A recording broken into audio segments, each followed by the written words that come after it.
Hi everybody, welcome to the den. Thanks very much for popping by once again, and this is a quick video on the tiles selection brought out, and I'm going to use the word Gloomhaven because that's where everything seems to be going at the moment, but in the future there'll be a lot more other Gloomhavens, and the scenery that the Forge has been putting out is adaptable to all of those. Now, it's been a bit of a journey, this, to be honest with you. This is phase 3, which is the tiles section. As you know, in the first phase was all the cardboard scenery, the tables, the chairs, the bits of rock and one thing or another.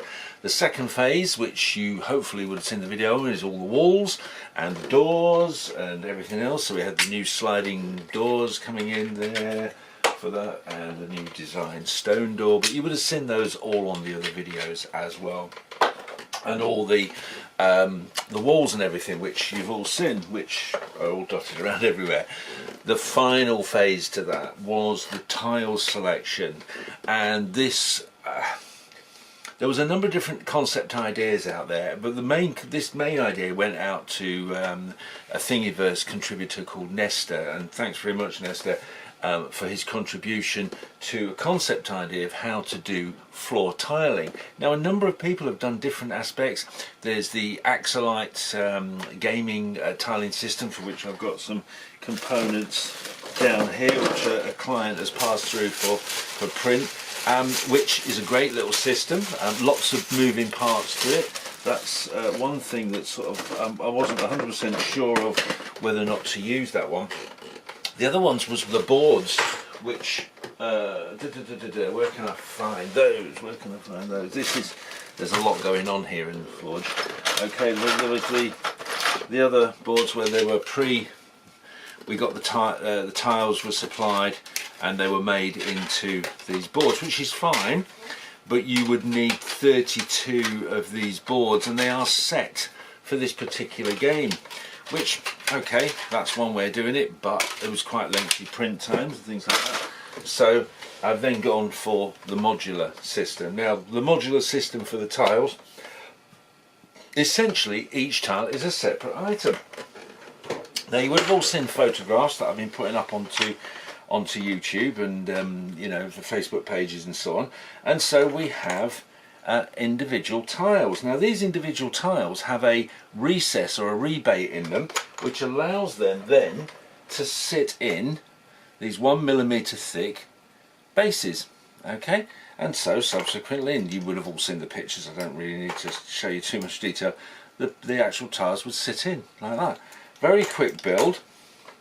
Plus, the other thing is, with all the effort that goes in, now these actual frames here, for which there are 32 of them, all map into the frames for the game of Gloomhaven. But Gloomhaven's never going to be around forever. So what are you going to do with all this stuff? Well, when a new game comes out, we just literally redesign the frames. You've still got the tiles. Most tiles will be the same. Whoops. Most tiles will be the same. They're either going to be, you know, they're all very generic and very similar in what they've used for in games. Plus, you can sit them by themselves and play. So if you've got other games that you're playing, you know, you've got that. And like I say, any popular games, alert me, and you know, we'll be looking at redesigning the frames. So all you're going to do is each time you get a game is buy a new frame, which is like really cool. You've put all the effort into building, putting all this stuff together, and this was one other thing. And the other thing that people used to throw out, think, oh my goodness, what about storage? Yeah, wasn't it? But you know, the world that it creates is pretty amazing. Now, that is the storage for pretty much all the tiles. This was an old cutlery box on there. The only other thing that isn't in there is the sand tiles. So I've got all the tiles of sand. So something's in it. So to be honest with you, getting some tuck boxes, some sort of sandwich boxes, and that, you can put everything in there. How many tiles are there? Well, there's 5. You publish over 600 tiles. Wow, you say 600 tiles, it's going to take me forever.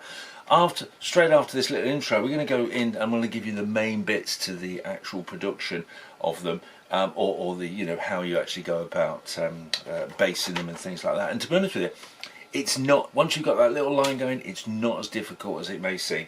Okay, and you can get them done pretty quickly, and you're free to do them as you see fit. Okay, so that's on there. Like I say, there's over 600 and something tiles supplied on there, and 32 frames which match the frames in the game. There we are. Now these, some of these are quite large, so they've had to be printed on large size printer, which makes for the actual item to be fairly you know, slow in production. These aren't going to be mass produced. There's probably only going to be a few of these sets available at any one time, and the reason being is they soak up so much time off the printers, and the printers are busy doing other stuff, so you know, they won't be turning out a lot of those. Okay, so a few things that you need to be aware of before, if you were looking to get the tile set and so on. I do need to take you through just a couple of little things on how they actually be prepared, ready for basing and so on, and if it's still your thing. Like I say, we'll be able to pop up on Etsy very shortly, if not or not now. And there we are. So we're going to get the camera set up, get it aimed down onto the deck, and I'll take you through some basics. Okay. So please excuse the busyness of everything. There's always about 20 different projects going on, and any eagle-eyed people would have noticed that they are the Lord of the Rings bushes, just ongoing some different paint jobs and so on. Okay, so as we've said, it's made up of 600 and odd tiles.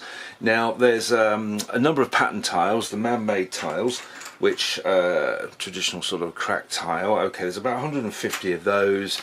The wooden tiles, there is wooden patterns. Now they come in 10 different patterns for each one, so we have the wooden tiles as well, so let's have the patterning on. Now then you've got lava tiles, so there's 17 of the lava tiles that come with the lava pattern on. You've then got a number of water tiles. Okay, now in the set there's about 30 water tiles. Now I'll do a very quick thing about how you get the water effect on there, and it's the use of Vallejo's liquid water.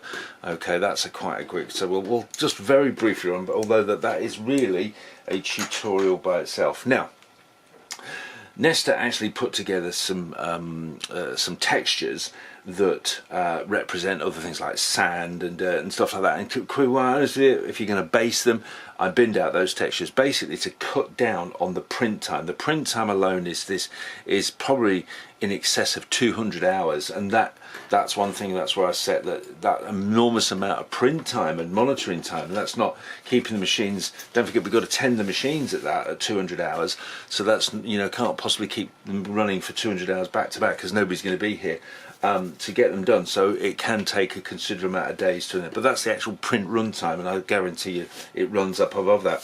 So what I decided to do was that a large number of those tiles, over 280, 290 remaining tiles, will all be one pattern. Okay, and they've got a slightly raised texture because they're going to have base. You're going to need to base them. I mean, technically, yeah, you could paint them, it's not a problem, but that's not really why you're buying into this. You're buying into this for realism, and you're not going to paint those tiles. Well, you made it, okay, just to get the effect. And some creative painters out there could come up with things. So there we are. But I was going to actually get them based. So one thing I did mention, you've got 32 frames coming. Okay, now, so what's the first things you're going to have to do? Well, when you get the frames, you might find that there's a little bit of swarf, as it were, or a little bit of things that needs cutting off.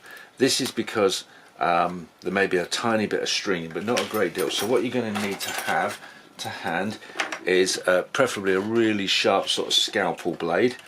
You can get it onto a cutting mat and literally very gently trim off those bits.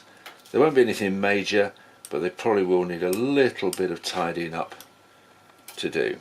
Okay, so we can just tidy those up, and that's unavoidable. It's a little bit of stringing, and depending on the product, depending on the filament used at the time, and there's no guarantee of anything, some will string a little bit more than others, but that's just the side of it. It's a 2-minute job just to tidy it up, and you can see actually you'll be able to tidy those frames up in next to no time. But get yourself a cutting mat.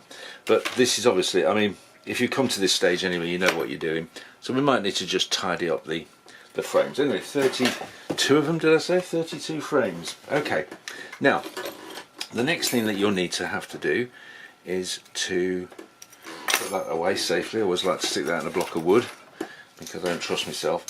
Now I call this peeling, alright, because there is a rebate around the edge of each tile, because there's a rebate around there, it produces a piece of filler. Now these tiles are going to have to be produced on a certain filament, and I'll tell you the reason. I've used a number of different filaments, and sometimes they're not always clean to get off because they might be brittle. So just to say that I got to choose a filament that I'm going to use exclusively for tiles, and once again that adds a little complication. So how do we actually get these off? Well, here is an old X-Stone knife. Now the tip has been broken off, so I've got rid of that, and that is as blunt as anything, but it still gives me an edge. Do not use a sharp knife. Do not use this razor sharp. Right, there we go. Do not. This is perfectly alright. It's an old blade in there. There's nothing left of it.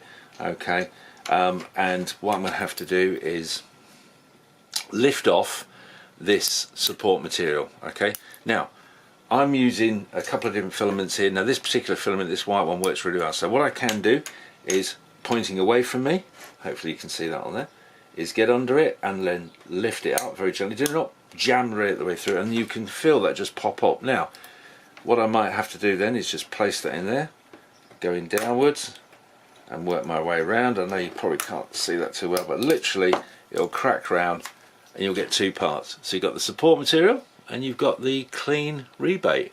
Okay, great stuff. So that tile's now ready. Now you might think, oh my goodness, that's taking that an awfully long time. As you can see, that fits in there really nice. Lovely snug fit. Tiny, tiny, tiny little bit of movement. Nothing, absolutely nothing. Okay, so then we move to the next one. Now quite frankly, I call this peeling. You can do lots of these, lots and lots of these. Honestly, once you get a roll going on, yeah, something when the kids have gone to bed or you've got nothing else better on. Now some of these will just pick up like that and come straight off, and as you can see, that comes up nicely. Some will slightly vary, but I'm going to, like I say, keep to that one. Okay, and so on and so forth. So there we go, a few there, nice clean snapaways, and they're now ready. Alright, so you're going to carry on doing all those. Now, so you've amassed a big handful of them, and you're thinking, oh okay, how am I going to get these?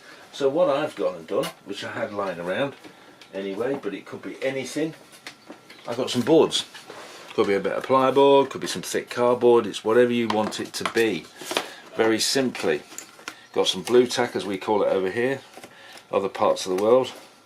Don't know what you call it. It's that sticky thing where you want to stick stuff all over your walls and everybody goes mad. So very simply, bit of blue tack on the back and nail it down. Bit of blue tack on the back, nail it down. And so on and so forth until I fill the card up. Now that card I will tend to eat outside and spray it black. Now I've sprayed black for some of the items like the stone and things like that, and then literally left them on the card, brought them back in, give them a grey dry brush, which very quickly did that. Now I'm not going to, for anybody watching this will be knowing their painting, but that really, once I undercoated those, got those back in, dry brushed a bit of grey on, and then went over it again, and I produced my token. Now obviously you can take as long as anything, but to be honest with you, the whole card you can do in a few minutes, and that's what, 2, 4, 6, it's probably about 40 pieces on that card, so you can see actually how you can move them along. Now once I've done those, one of the tips was sand ones. Now that's quite a big sand thing. I live near the beach here, which is fortunate for me, and I just went out and got myself some nice big handful of sand from my local beach, give it a bit of a sift, make sure I haven't brought any unwanted elements back into my den. Okay, and all I did then was mount them in the same way on there. I then used PVA, which is our wood adhesive, so it might be called differently, I think. I did it as a bit of a water down, painted it on, poured all the sand on, left it to dry, left it 24 hours to sand, knocked it all off. Now what I did find, sometimes you didn't quite get the edges, okay, so what you'll have to do then is take them from the board, alright, take them from the board and literally lay them down, and then what I did was, which you're going to want to do for all these tiles, is invest in some of these cheap sprays. Yeah, so this is a cheap spray. I think I got these off Amazon, like 10 of them for, I don't know, £5 or something. Water down some PVA, yeah, and then literally got them onto some blotting, some paper towel, gave them a good spray so they're all soaking wet on top, and then put them on a board and then just coated them again, another coat with the sand. All right, left them to dry solid, and then my final thing was one more spray of this, which was dead simple, and then that just sealed it, completely sealed them, because people I think are worried about bits, and you would do that for all of your tiles as you went on. The wood tiles were very simply dry brushed with some shades of wood on there. Once again, you can experiment with them. I didn't bother putting anything else on with them. I have my grass tiles. Played around with a bit of grass tile actually. I bought a big tub of grass compound from a place. So there it is. This came from a local supplier, Serious Play here in the UK. So that's Serious Play. You'll find them on eBay. I've used them quite a bit, and I've always found them good quality products, and a lot of it. So there's a huge amount of grass there, and I put those on. Same sort of treatment, coated them on at first, but it was a little bit bright, the colour for me, so all I did was mix up some PVA with a little bit of painting, and then I gave it a smooth spray which sort of dulled it down. But once again, look at that, that's, I mean, apart from, there's nothing coming off those, so there we are for durability. Okay, once again, they're all the same base tile, by the way. This was sand textured, so I put a bit of the sand on that I wanted. This was my Dungeon Dirt one. I then put a dry brush of, what's it called now? Anyway, a sort of a reddish, a red ochre. That was it. Burnt sienna was the one I chose on there. It doesn't really know much.